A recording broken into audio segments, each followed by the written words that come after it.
Segment 4, Rene Girard and the Modern World. From your most recent book, Archivé Clausewitz, to be published in this country under the title Battling to the End.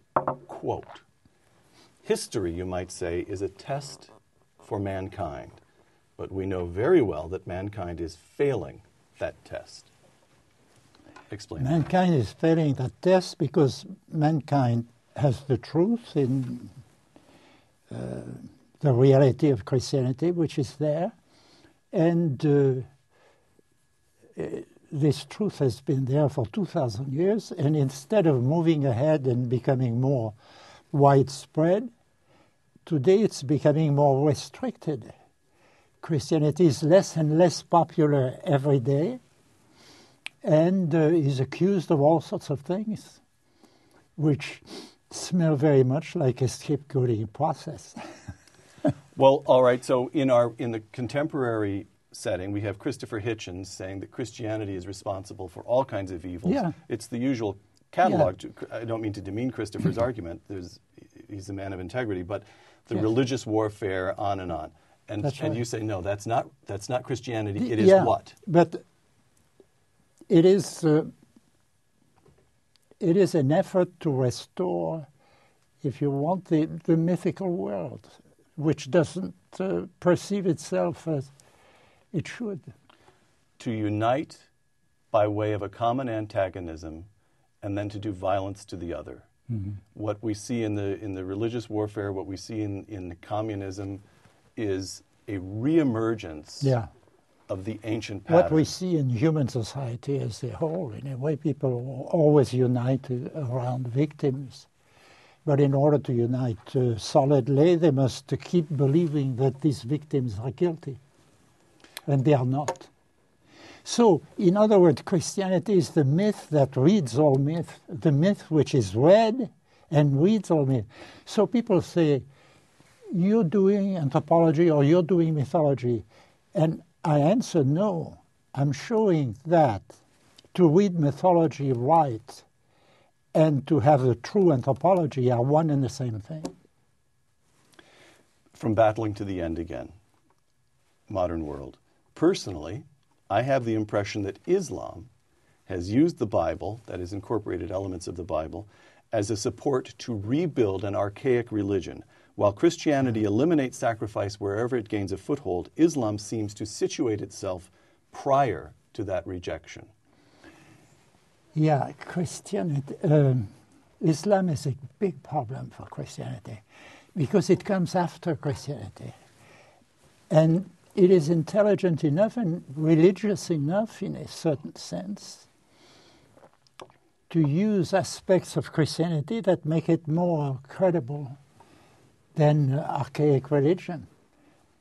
Therefore, but I think it's very important to realize that it's not the same message, really. It seems to be, but it's not the same message. Because the peace and the refusal of violence of Christianity is not there. And yet you also argue in Battling to the End that terrorism is something new and alien to the classical Islamic tradition. Yes. Where does it come from, and what's the correct way for us to think about it? Oh, I don't know. Yeah, well... This is television. Make up an answer, Rene. No, I don't want to make up an answer. No, of course not. It's too serious a question, because you're talking about millions and millions of people. Of course. In some way... And these people are honest. Now, as a Christian, I would say they are potential Christians. We want to convert each other, and it's a normal thing to do. Mm-hmm. We want all the Muslims to become Christians, just as the Muslims want all the Christians to become Muslim. Now, in Battling to the End, you argue that the modern world finds itself in a peculiar predicament. The archaic pattern no longer works because it's been exposed. It's impossible to be a genuine pagan. After the Christian event, you just can't go back. It has happened.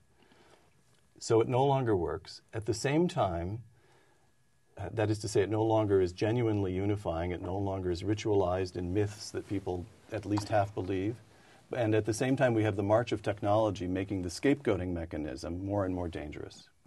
Yes, we have or we might simply say that man has become capable of destroying his own world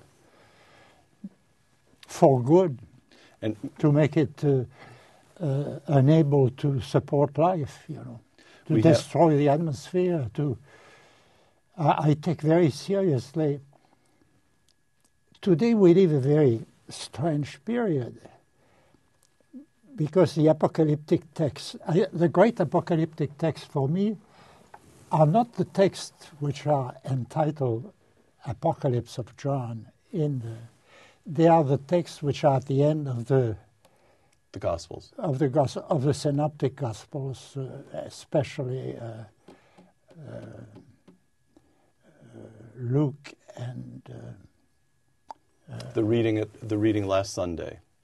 The end of the world will That's come. Right. The end of the world will come, but it is not for you to know the time. In the old days, I remember before the invention of the atom bomb, priests in church always talked about this apocalyptic text on the last day of the year, of the liturgical year, which was the last day of the time after Pentecost, which was a week ago, and the first day of the Advent, which was an apocalyptic day too.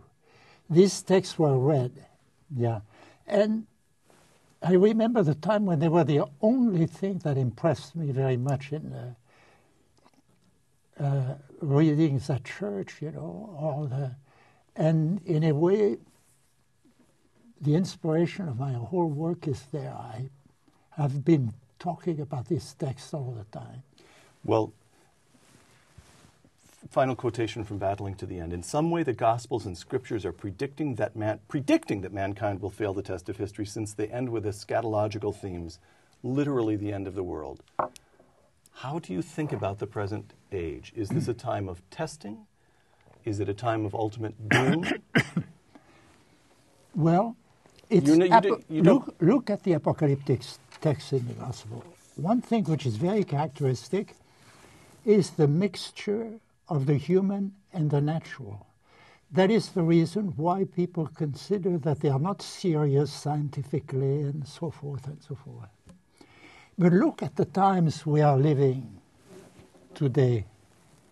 If there is a new hurricane in New Orleans, is it nature alone, or is it nature helped by man? So to be in apocalyptic times means precisely that, in my view. The time when you no longer know if it is nature which is hurting you or if it is man himself who is helping the apocalyptic forces.